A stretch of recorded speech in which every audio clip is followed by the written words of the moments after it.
Today I'll be reviewing Boruto episode 51, Boruto's birthday. So it didn't really have to do with Boruto's birthday, but that's what the episode was called. So I want to apologize for not uploading a review for the past 5 episodes. I've been crazy busy, but I do plan to continue reviewing every episode weekly from now on, or at least bi-weekly, because I may not be able to one week. And the most I ever plan on doing is a double review for Boruto, because a triple would probably be too much. But let me talk about the last episodes in arc before I continue on with this episode. So the last arc was mediocre and with a predictable ending. Although I liked episode 48 and 49 because it gave us some insight on Metal Lee and Samire's team, which was good for their character understanding. But episode 50 was a recap episode, but Konohamaru did say something interesting during that episode, and that I think is very important. And I don't know if it was because he was drunk he said it, but he said Boruto has gotten by on luck, and I'm really not sure if it was because he was drunk or if he actually means it, but that's something to take note of moving forward. Because if he has gotten by on luck, when his luck runs out, he's probably going to face a major problem. And if he has really gotten by on luck, he still has a lot of growing to do after Boruto, the movie arc. So now let's talk about episode 51. This episode caught everyone off guard because no one was expecting White Zetsu to return at the end. So let's start from the beginning. So some random guys and rob the train. No one really cares for them. Then they hid in a cave, only to be attacked and killed by Zetsu. And you can't sleep on Zetsu because he killed Madara. And he's the greatest Uchiha to ever live. So then we see Team 7 who came back from a mission. And they overhear some random guys talking about how their mission rate is always 100%. Which is crazy. And it's to be expected because it's the Hokage's son. Which really pisses Boruto off because he hates being judged based on the Hokage standards. And I'm not sure if it was a flashback of recently or it was today. But we get to see Boruto's birthday, and surprise, Naruto didn't show up. Which is obviously gonna upset any kid, regardless of the reason, because it's a kid and they're expecting both of their parents to at least show up for their birthday. And it's kinda sad because Naruto brought him a gift, but said he didn't even know what type of games he likes. But I'm sure Naruto will get his father act together eventually. Then we see Boruto at Katsuke's lab, and he just goes to Katsuke's lab to cool his head. And Katsuke is just casually working on the ninja weapon that becomes a major part of the movie arc later on. And for some reason, if you haven't seen the movie yet, I actually suggest watching it because they're probably not going to do all that great with the anime, but we can still have our hopes up. But I'd still watch the movie anyway because it's probably the greatest Naruto movie. Anyways, that aside, that would be your first look at the ninja weapon, just casually seeing it in this episode. He also foreshadows what's going to happen in the Boruto the movie arc by saying Boruto's true power will be shown in time. And Boruto says, "I wish it would come now," which is pretty much a reference to the fans wanting the Boruto the movie arc now. He also gives Boruto a ninja weapon as a birthday gift.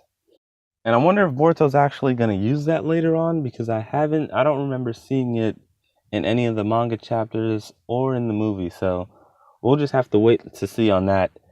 Anyways, when Boruto gets home, Himawari reminds him that her birthday is coming soon, and she says that she wants Naruto to come home, but Boruto acts like it doesn't matter if Naruto's there, and says that Hinata and his friends can come over. He says that because he knows Naruto probably won't make it. But she says she still wants Naruto there, so Boruto promises that he'll make Naruto come. So we all know how that goes. Anyway, so the next day they get their mission to capture the bandits that robbed the train. And Naruto and Shikamaru also find out about a ruins connected to Kaguya. And Naruto says that he'll go check it out. And Shikamaru points out that he missed Boruto's birthday. And Naruto says that he's the Hokage, so he has to protect the village. So yeah, classic New Age Naruto. So on his way out, Naruto meets Boruto, and Boruto makes him promise to come to Himawari's birthday party. And then Boruto shows him his fist, which is pure Naruto in his blood, because there are so many fist bump moments in Naruto, like when Naruto promised to get stronger, when he left the village in the last chapter or last episode of Naruto Part 1. then has promised to master the Rasengan in 1 week, then with Minato in the war, but too bad Naruto lied. So as soon as Boruto's team mission starts, they find out, and wait for it, the situation has changed. Yep, this has never happened ever before. Like, the mission has never changed as soon as it's barely begun. We've pretty much never seen this before in all of Naruto. The mission has never changed like this as soon as it got started. It's not like it happened in all of Naruto, or even in the last arc or the one before that. This is a real game changer. Mini rant aside, they find out that the robbers were killed and that the one survivor is scared and crying and saying the white one. And Konohamaru has a good idea of what it is, but doesn't really say it. And then when they enter the cave, they find the other guys dead. And what took me off guard was the fact that, like, Boruto and the others were just looking at the guys who were burnt, and they didn't even bat an eyelash. They were just like, damn, he's dead. And they just kept walking. And they're like 12 or 13. Konohamaru also realizes that they use multiple jutsu to kill them. Then they walk further in and they're ambushed by White Zetsu and the episode ends. That was crazy, no one was expecting it, but to be honest, they're probably not the actual Zetsu, because we see that it has 3 faces, so it's probably somebody attempting to recreate the White Zetsu, or maybe 3 of them were left to die and fused into one. But it doesn't seem like the ones that we saw in Naruto Shippuden, because they were making weird noises, and if I remember correctly, they have the ability to use other people's jutsu, which is probably how they use different jutsu, multiple jutsu, as Konohamaru pointed out, but they would first have to turn into that person. Also, Sasuke killed the original White Zetsu, so I'm not sure if they can recreate themselves or what, but from the preview from the next episode, the episode is called Sasuke's Shadow, and apparently Zetsu knows Amaterasu. So I'm guessing one of them copied Sasuke's cells, because I remember Obito placed some on Sasuke, but then Sasuke killed the main one during that time. So I'm guessing if he killed it, there's no way it could still be alive, especially if he used Amaterasu. And since we know for a fact that Boruto doesn't meet Sasuke until later, he's not going to be meeting Team 7 or any of them in the next episode. So I'm wondering if it could possibly be like a Sasuke episode, which would be great because we don't get many of those.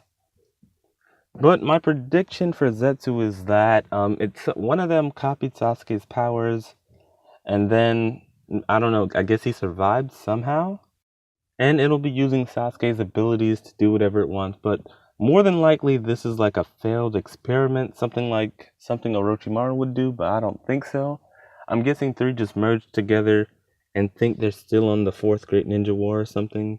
Something along those lines are probably happening.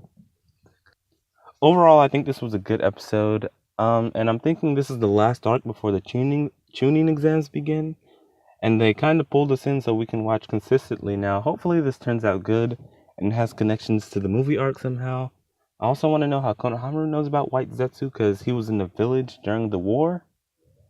So there are a lot of questions being asked, and since this stuff isn't in the manga, we have to wait for the next episode, which was a pretty good way of keeping us in. But let me know what you thought of the White Zetsu and his appearance, and who do you think it is, and what does it have to do with? Other than that, thanks for watching. Be sure to like, subscribe, and share, and bye.